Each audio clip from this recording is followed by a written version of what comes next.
Hi, I'm Doug Niven, Chair of the Auditing Assurance Standards Board. The auditor's responsibilities in relation to fraud have been a public interest focus internationally and domestically in recent years. This follows high-profile collapses such as Carillion in the UK. As you know, fraud comes in many forms.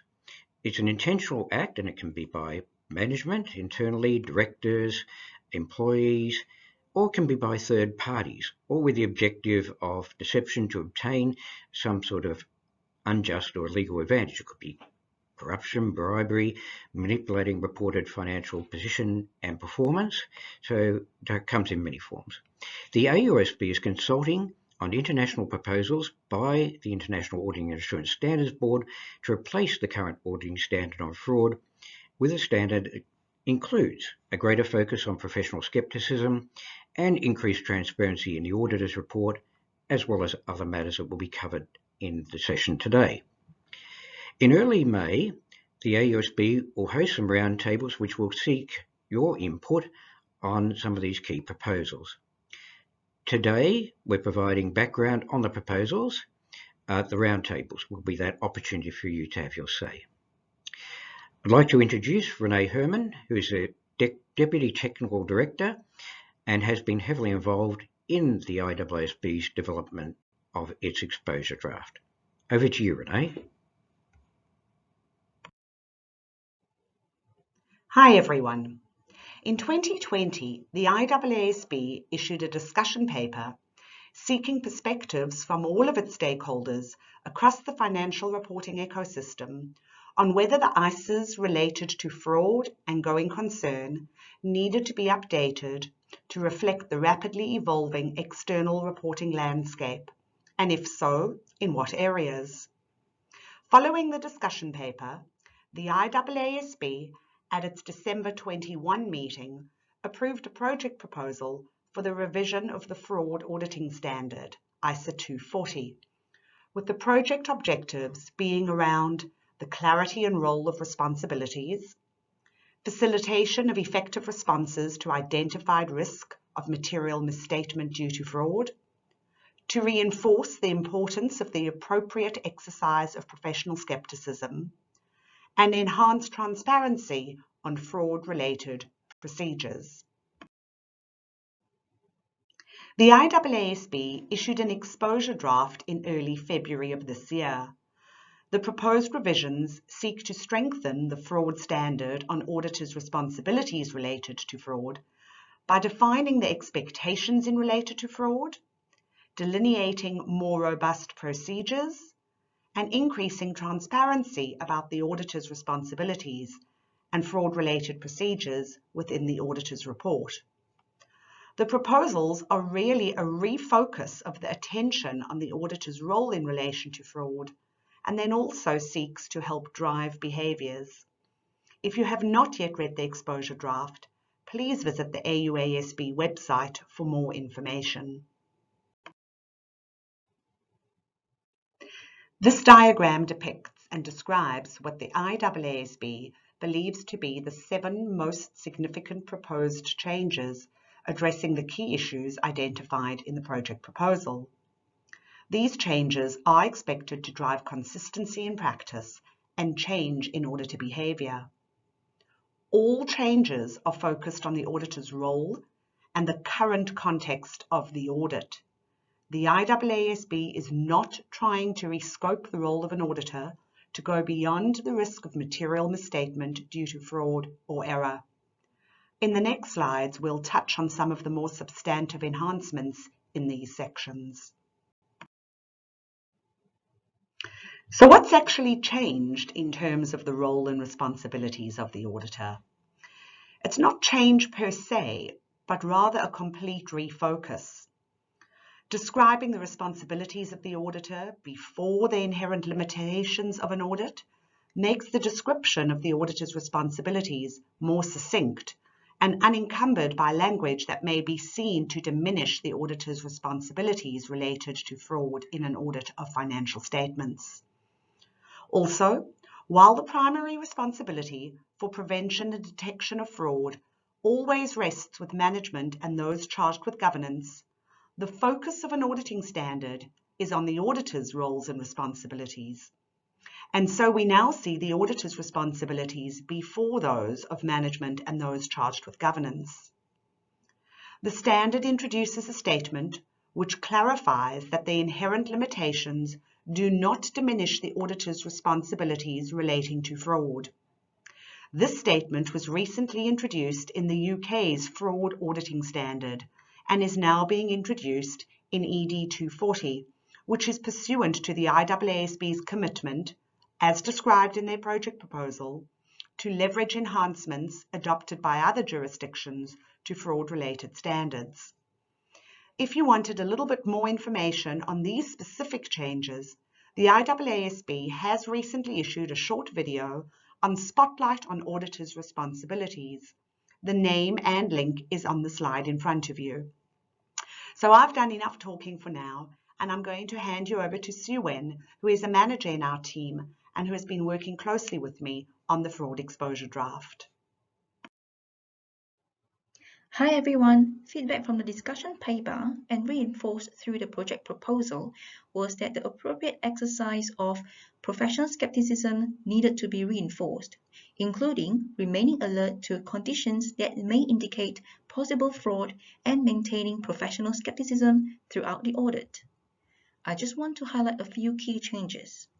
While the IAASB has retained the requirement in extant ISO 240 that the auditor maintains professional skepticism throughout the audit, the IAASB removed the last part of the extant requirement referring to auditor's past experience because it believes that referring to the auditor's preconceptions based on past experience about the honesty and integrity of management and those charged with governance may serve to undermine the exercise of professional skepticism. While no intent to increase the work effort as it pertains to considering authenticity of documentation, there is a stronger focus through application material and examples regarding authenticity of documentation. There is a new requirement to emphasize the importance of remaining alert throughout the audit for information that is indicative of fraud. Another key issue identified in the project proposal related to communications with those charged with governance throughout the audit.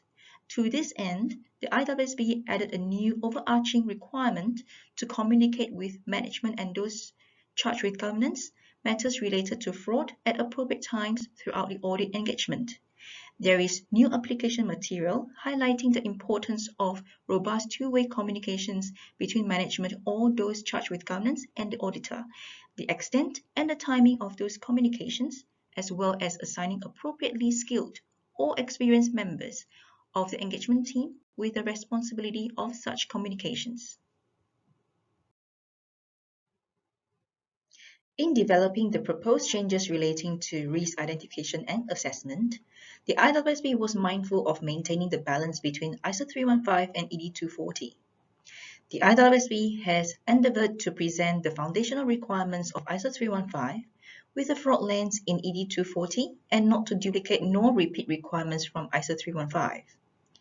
ED 240 now follows a similar structure to ISO 315, demonstrating the integrated relationship between the two standards with a strong focus on understanding the components of the entity's systems of internal controls, with a new requirement for the auditor to determine whether there are deficiencies in internal control identified that are relevant to the prevention or detection of fraud.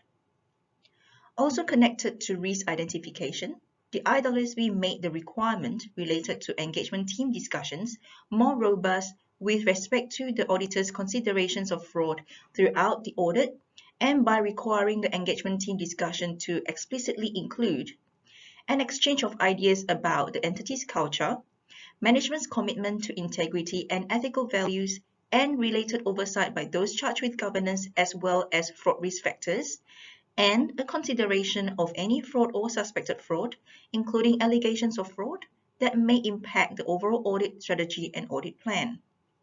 In relation to the presumption of the risk of material misstatement due to fraud in revenue recognition, the IAASB has also clarified that it may or may not be appropriate to rebut the presumption of fraud risk in revenue recognition.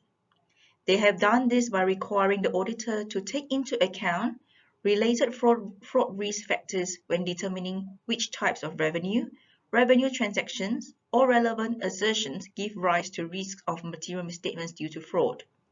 Additionally, the AUASB has developed new application material that provides examples of events or conditions relating to revenue that could give rise to fraud risk factors.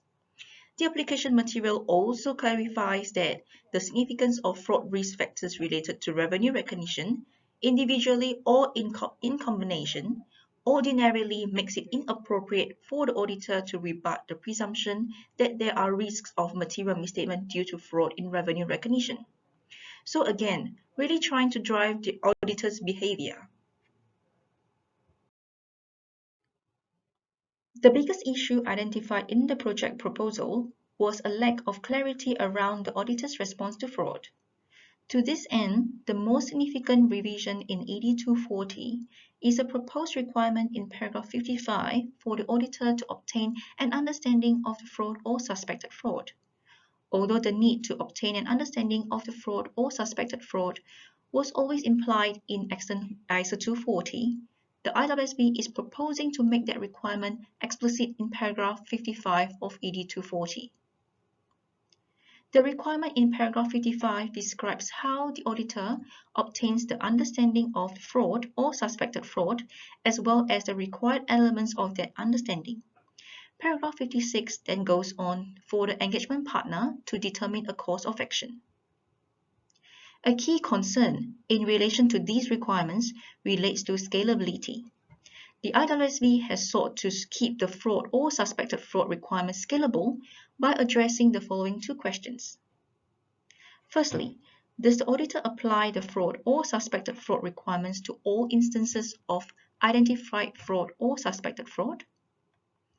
It's important to note that where the standard references fraud identified by the auditor, this can be directly by the auditor or indirectly when another party brings an allegation of fraud to the auditor's attention. For all instances of fraud or suspected fraud identified by the auditor, ED 240 requires the auditor to apply some of the fraud or suspected fraud requirements that are applicable in the circumstances to determine the effect on the audit engagement. Essentially, how do you know if something is completely inconsequential without having an understanding of the event? Once the auditor has that understanding, this can then inform the engagement partner's determinations as to next steps. Secondly, in applying the fraud or suspected fraud requirements, is it sufficiently clear whether the auditor needs to apply all of the requirements, including for fraud or suspected fraud that is considered inconsequential? Depending on the nature of fraud or suspected fraud, some of the requirements may not be applicable. For example, after the auditor obtains an understanding of the fraud or suspected fraud, then based on that understanding, the engagement partner makes the required determinations as to the course of action. So, for the remainder of the requirements may not be applicable depending on the facts and circumstances of the audit and the nature of the fraud. If you wanted a bit more information on these proposed changes, the AUASB has recently issued a short video on the auditor's response to fraud or suspected fraud. The name and the link is on the slide. For a change in voice, I'm going to hand over to Renee. Thanks, Yuen. Another key issue identified in the project proposal is that the auditor's report may not be transparent enough about the auditor's fraud-related responsibilities and procedures. In making changes to the auditor's report for CAMs related to fraud, the IAASB recognised that the going concern and listed entity and PI task forces were also proposing changes to the auditor's report. The IAASB considered the aggregate impact of all the changes being proposed to the auditor's report to maintain the coherence within that report. For CAMs related to fraud, the IAASB considered the following three options on where CAMs related to fraud should be included within the auditor's report. Option 1 was to include CAMs related to fraud in a completely separate section. Option 2 was to include a subsection on CAMs related to fraud within the Key Audit Matters section. And option 3 was to integrate the CAMs related to fraud in the Key Audit Matters section, but clearly signal in the subheadings that CAMs also related to fraud. The IAASB agreed on that last option, including a modification to the naming convention for the section, which includes Key Audit Matters in the Auditor's Report, to become Key Audit Matters, including matters related to fraud. The basis for the selection of option 3 was that having a subsection, i.e. option 2, or a separate section, i.e. option 1, dealing with CAMs related to fraud, could create confusion regarding the relative importance of other CAMs that are communicated in the Auditor's Report.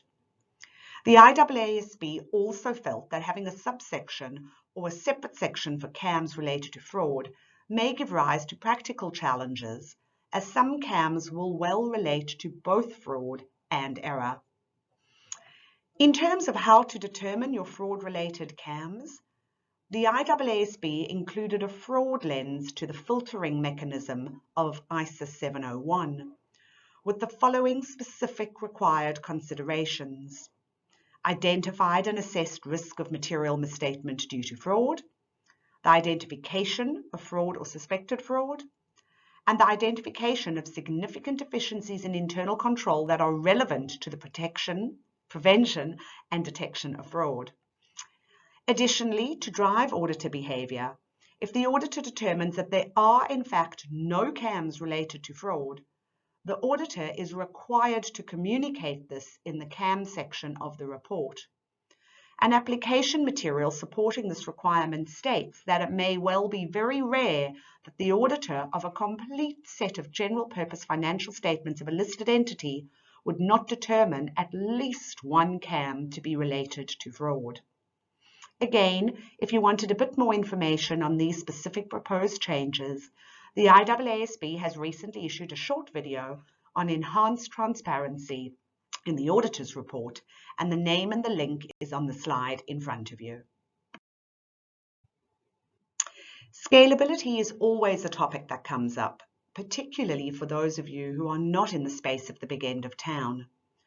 The IAASB believes that it is important to address scalability considerations within ED 240, given that the matters related to fraud are relevant to audits of all entities, regardless of size or complexity. To demonstrate scalability, we are seeing the following within ED 240. We're seeing principles-based requirements.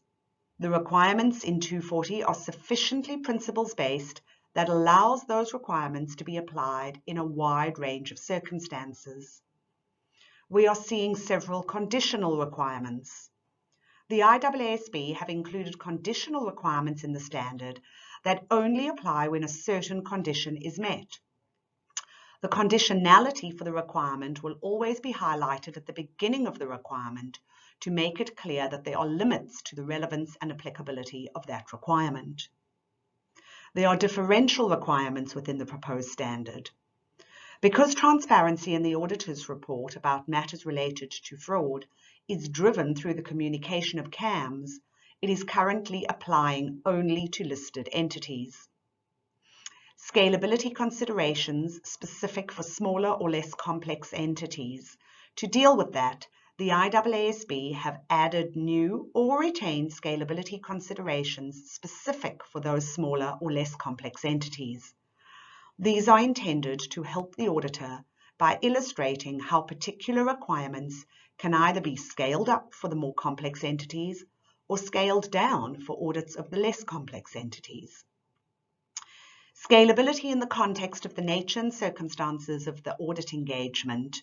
To deal with this, the IAASB have included examples within the standard to demonstrate how the nature and extent of the auditor's fraud-related procedures may vary based on the nature and circumstances of the audit engagement. For example, determining the need for specialized skills, as well as the nature, timing, extent of direction, supervision, and review, would allow the application of judgment by the engagement partner in light of the varying circumstances of an audit. The AUASB's consultation paper, which seeks feedback on the IAASB's proposals, will close on the 21st of May to give the AUASB staff and board time to discuss all feedback received.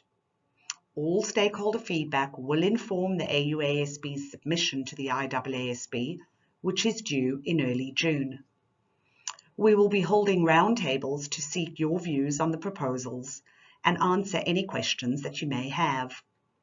These roundtables are scheduled for early May in both Sydney and Melbourne, as well as hosting a virtual session.